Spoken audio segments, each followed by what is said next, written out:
22 जनवरी को तो हम सब अपनी आंखों से उस प्राण प्रतिष्ठा के सुअवसर को देखेंगे, किंतु रामलला गर्भगृह में विराजमान हो गए और ये विराजना एक ऐतिहासिक घटना, एक अविश्वसनीय घटनाक्रम का घटित होते हुए अपनी आंखों से देखना है, इतिहास को रचते हुए देखना है। कुछ साल पहले तक जो बात कहीं न कहीं लगता था कि न्यायालयों की फाइलों में दबी हुई एक पुकार, पुरखों की पुकार रह जाएगी, वो पूर्वजों की उस पुकार को इस प्रकार से सत्य के रूप में उद्भासित होते हुए देखना, ये चमत्कार है कि राम मंदिर की प्राण प्रतिष्ठा ये भारतीय जनता पार्टी की बात नहीं है, ये अशेष भारतीयों के मन की बात है। या यदि अभी भी आप भारत का उत्साह देखने में अनभिज्ञ हैं, तो ये आपका दुर्भाग्य, इसके अतिरिक्त मैं कुछ नहीं कह सकती। तो कांक्षा ने आपकी आंखों में पट्टी बांध रखी और कुछ भी नहीं। यदि आपको अभी भी लगता है कि राम सिर्फ विश्व हिंदू परिषद और भारतीय जनता पार्टी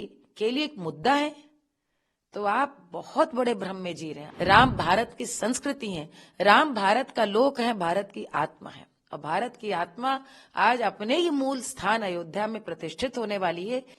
ये कितनी प्रसन्नता की बात है कि 22 जनवरी, ये कितनी प्रसन्नता की बात है कि जिस क्षण की सदियों से प्रतीक्षा थी, हमारे रामलला वास्तव में अब अयोध्या में अपने मंदिर में, अपने भवन में स्थापित हो गए, गर्भगृह में स्थापित हो गए। 22 जनवरी को तो हम सब अपनी आंखों से उस प्राण प्रतिष्ठा के सुअवसर को देखेंगे, किंतु रामलला गर्भगृह में विराजमान हो गए और ये विराजना एक ऐतिहासिक घटना है। हमारे लिए तो आज प्रकाट्य हो गया भगवान राम का।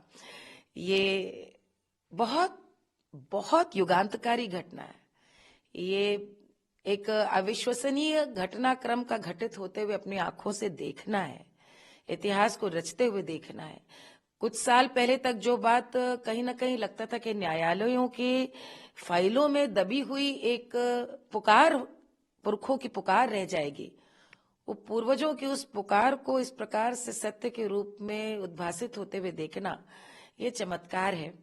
और चमत्कार के संग संग भगवान राम के जीवन से सीखा हुआ जो धीरज है, धैर्य है, जो प्रतीक्षा है, जो विनम्रता है, जो सत्य की विजय के लिए प्रार्थना और अपने समय के आने की प्रतीक्षा है, ये राम की ही विजय है।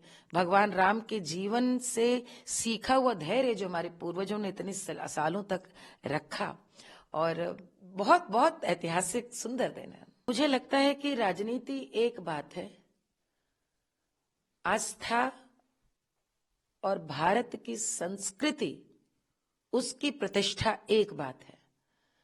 मैं तो यही एक अनुरोध करूंगी कि जितने भी लोग राजनीति कर रहे हैं, मानती हूं कि राजनीति एक माध्यम हो सकता है आपको सत्ता में आने का, आपको वापस सर्वशक्तिमान बनने का, लेकिन ये न भूलें कि राम मंदिर की प्राण प्रतिष्ठा ये भारतीय जनता पार्टी की बात नहीं है, ये अशेष भारतीयों के मन की बात है। और यदि अभी भी आप ये बात नहीं समझ पा रहे हैं, या यदि अभी भी आप भारत का उत्साह देखने में अनभिज्ञ हैं, तो ये आपका दुर्भाग्य, इसके अतिरिक्त मैं कुछ नहीं कह सकती। जो लोग भगवान राम के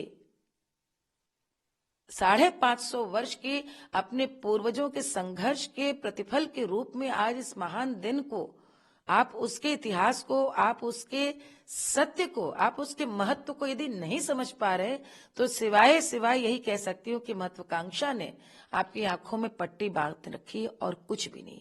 और ये वही लोग होंगे जिनके पूर्वजों ने संभवतः राम मंदिर के लिए न सिर्फ प्रार्थना की होगी, शायद आंदोलन में शामिल रहे होंगे, क्योंकि ये कोई 100 साल का इतिहास नहीं, ये 550 वर्ष का मीर बकी द्वारा भारत की चेतना पर कुठाराघात का प्रतिफल है। न जाने कितनी सदियां, कितने संघर्ष, कितने पूर्वज इसमें मर गए, खप गए प्रतीक्षा में, कुछ लड़कर, कुछ अनाचार के कारण गोली, ये तो गोली चलते हुए तो हम लोगों ने अपनी साक्षात आंखों से देखा है। तो सोचिए जब हम नहीं थे तब कितने इस प्रकार के अमानवीय अत्याचार हुए होंगे राम भक्तों पर। और उसके बाद यदि आप अभी भी समझने की भूल कर रहे हैं कि राम भारत का धर्म है, यदि आपको अभी भी लगता है कि राम सिर्फ विश्व हिंदू परिषद और भारतीय जनता पार्टी के लिए एक मुद्दा है, तो आप बहुत बड़े भ्रम में जी रहे हैं। आंखों की पट्टी खोलिए और अभी भी समय है,